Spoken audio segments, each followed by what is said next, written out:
Hi guys, in this video I want to discuss the subject of identifying your strengths and your weaknesses in table tennis, and how you can then use that knowledge of what you're good at and what you're not so good at, how you can use that knowledge to then come up with plans and tactics to help improve your game.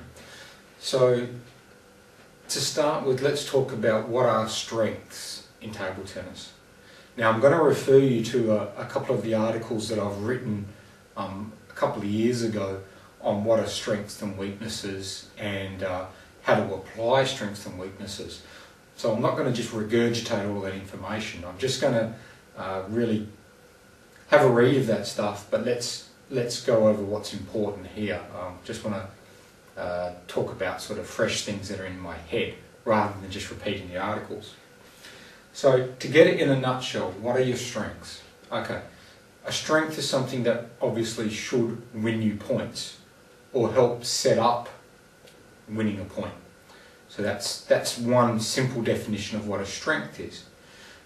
It should be also, or it could be, defined as something that you do in your table tennis play, something you do better than the rest of your game.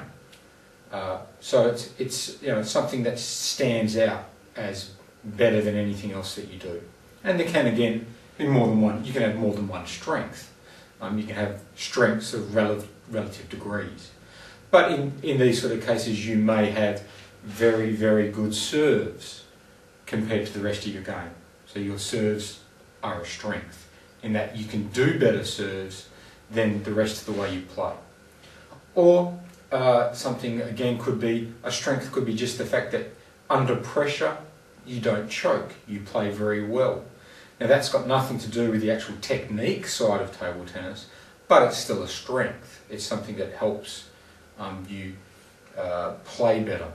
So that, say in this case, under pressure you keep playing good table tennis, you don't get tired or nervous. That would be a strength. Those are fairly common definitions, which nobody I think would argue too much about. The third one that sort of I find kind of a little bit more interesting is it's a strength is something that you do better than your opponent does. Now, the reason why this is kind of interesting from this point of view is that means that the strengths that you have can be fluid, and something that may be a strength against one opponent may actually be a weakness against another opponent. Because you may do, let's take for an example, just your basic forehand loop. Easy example. Okay. If against one opponent your forehand loop is better than his, okay, that can be a strength for you. Against another opponent, if your forehand loop is worse than his, now it can be a weakness. Okay? So it's fluid. It doesn't mean that your forehand has changed. It just means against certain opponents it's a strength or a weakness. Now that's a simple matchup. That's just saying, do the way I play the shot, my forehand, compared to his forehand, is mine better than his? That's it's a simple way of saying basically, okay, that will change depending on your opponent. A slightly more advanced way to look at it as well is not a direct stroke comparison of my forehand loop against his forehand loop, but also looking at it in terms of my forehand loop against his likely response. So does he block or does he counter loop? Does he chop block with his pimples? Does he go back and defend and chop it? What's his response?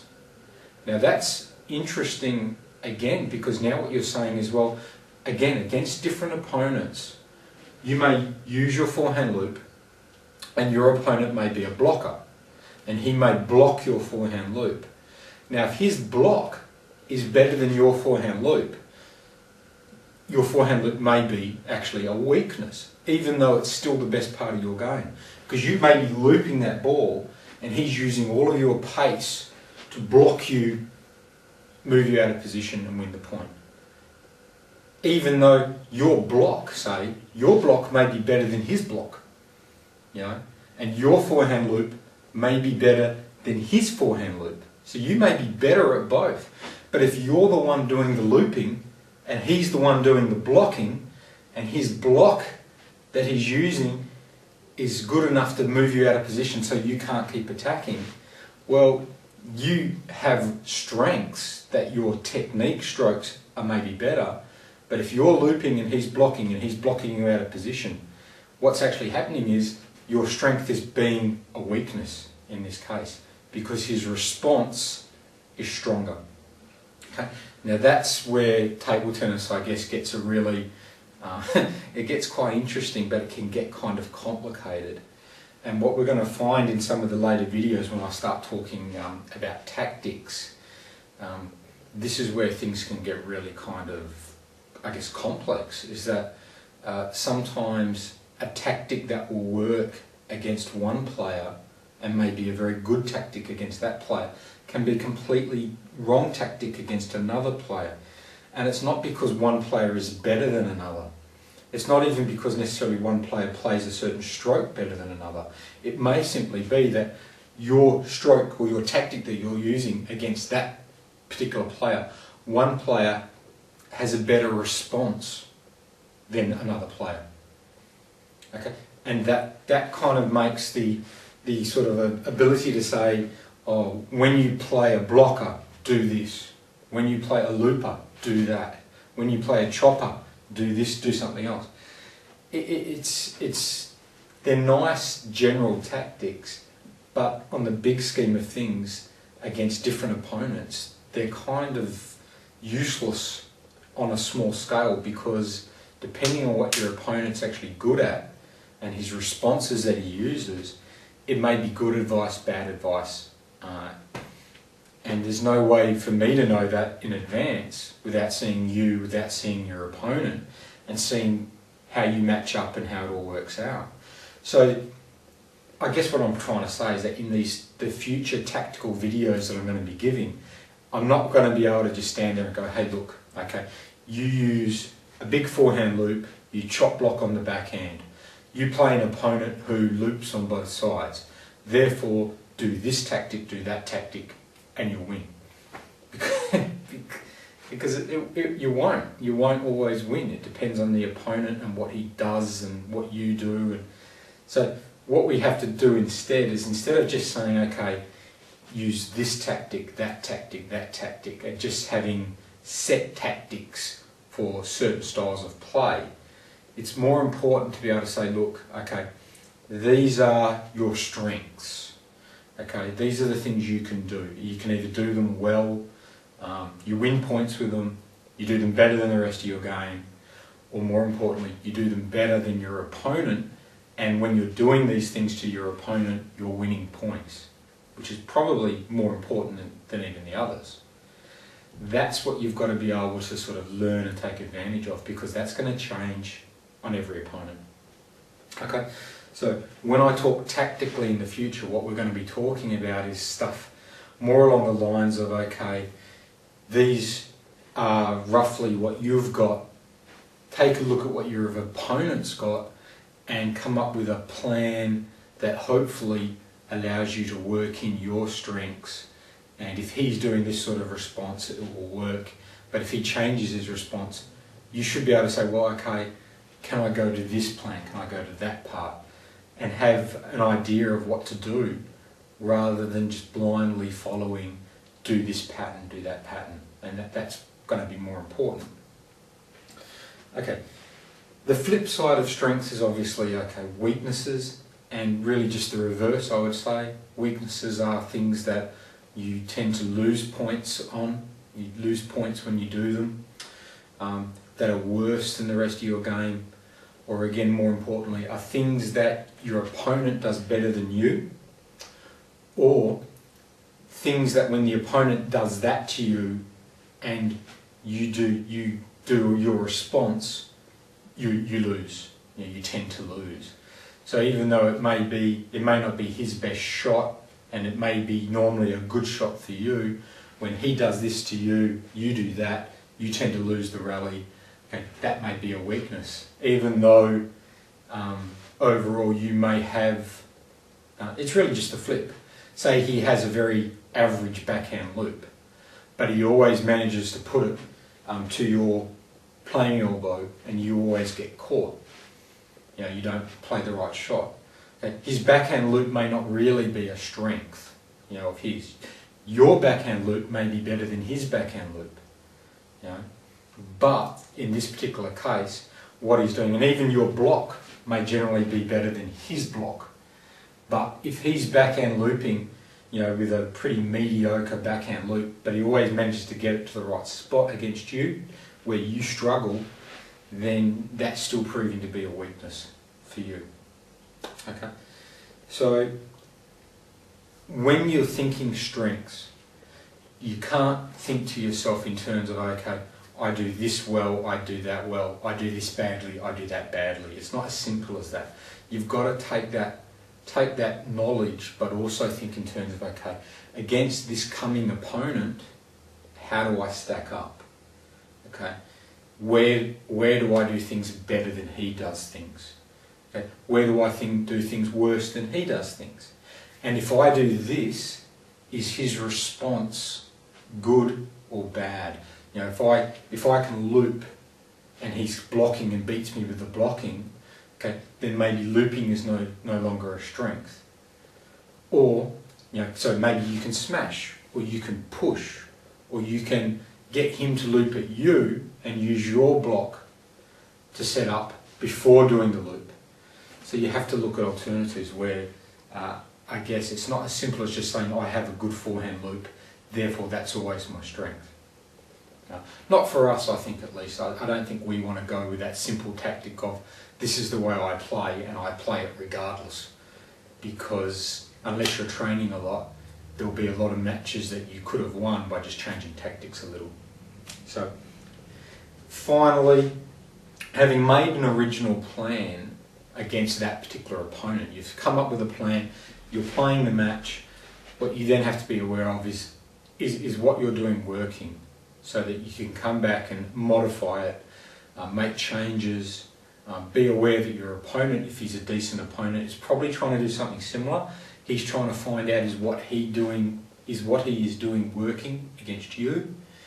Is something not working? He'll try and stop doing the things that aren't working, try and do more of the things that are working, and you've got to do the same. So it's not enough to just make a plan at the beginning and stick to the plan.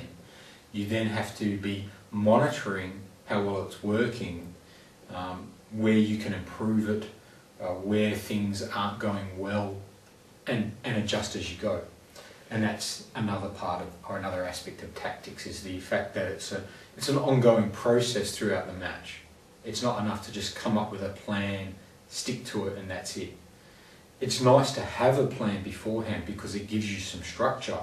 You know, you go, okay, I want to do this and that. So when you get started, you kind of know what you want to do. But then you have to be able to modify things depending on how well it's working. Okay, so really, I'm going to just about start wrapping this up here because I don't want to go on and on and on. And I do have some tactical stuff to get into, to third ball and things like that. But essentially, what this boils down to, what I'm trying to convey in this idea of strengths and weaknesses and applying them to later use of your tactics, is that firstly, okay, we all have strengths, we all have weaknesses. Okay, it's important to know what they are generally, what your general strengths are, what your general weaknesses are. That's important knowledge because it gives you an idea of what you do technically well, what you technically do badly, what sort of points you generally win, what sort of points you generally lose. So it gives you an idea of what kind of patterns in play you like. But you always have to have the knowledge that this will vary somewhat depending on which particular opponent you're playing and what strengths and weaknesses he has. Okay? So it's not a static thing, it's a fluid thing. Hence the difficulty in just saying, do this, do that tactic, do that tactic, do that tactic, and it will always work. Because depending on your opponent, sometimes it will work, sometimes it will work great, sometimes it will work kind of okay, sometimes it will work very badly, just depending on what your opponent, what strengths he has, what weaknesses he has, and when you do certain strokes, what his responses are, how that matches up with his favourite responses, and what kind of what way that makes the point go. Does it go into a top spinny open rally? Does it go into a very pushy, controlled rally? Does it bang, third ball, miss type rally? Now that all will have effect. So although your game may have a certain area that you're generally in, against certain players, it's going to shift a little in certain directions depending on what your opponent does and what he favours. And that's, I guess, if I can get that through to you, that tactically your plans, your strengths, your weaknesses are fluid depending on your opponent, then you'll have an idea that at least you'll always be, when you're playing, you'll always be trying to be aware of what he's doing, be aware of what you're doing, and make changes and modifications to improve things as you go. And then at least you got a shot, because you're always trying to get better rather than having no plan or sticking with a plan that works good for some people but not so good for others. So if you can take that away from it, that things are fluid, tactics are fluid, strengths and weaknesses are fluid and can change against different opponents, then that's really the bulk of what I'm after. So yeah, very soon to follow, I'm going to be getting into the first of my tactical articles where I'm going to talk a little bit about third ball, and we'll kind of follow up on this a little bit there. So it's not going to be, just so you know, I'm not going to be sitting there saying, you know, on your third ball against a looper, do this. On a third ball against a blocker, do that. That's not going to be great advice. I'm going to try and give you more of a framework of things to be thinking about that will allow you to adapt yourself to different players, and see if we can go with that instead. So thanks for listening. I think I kept this one reasonably brief for me to get the nuts and bolts. Have a look at the articles where I write a little bit more about it. They just got good background, and very soon to follow will be I'll be diving into tactical thoughts about third ball, fourth ball, fifth and sixth as well. After that, it's kind of more like rallying, I guess, anyway, so I'm not going to go much further than that, I think. But we'll tackle those as well. So thanks for listening. I'll wind it up here.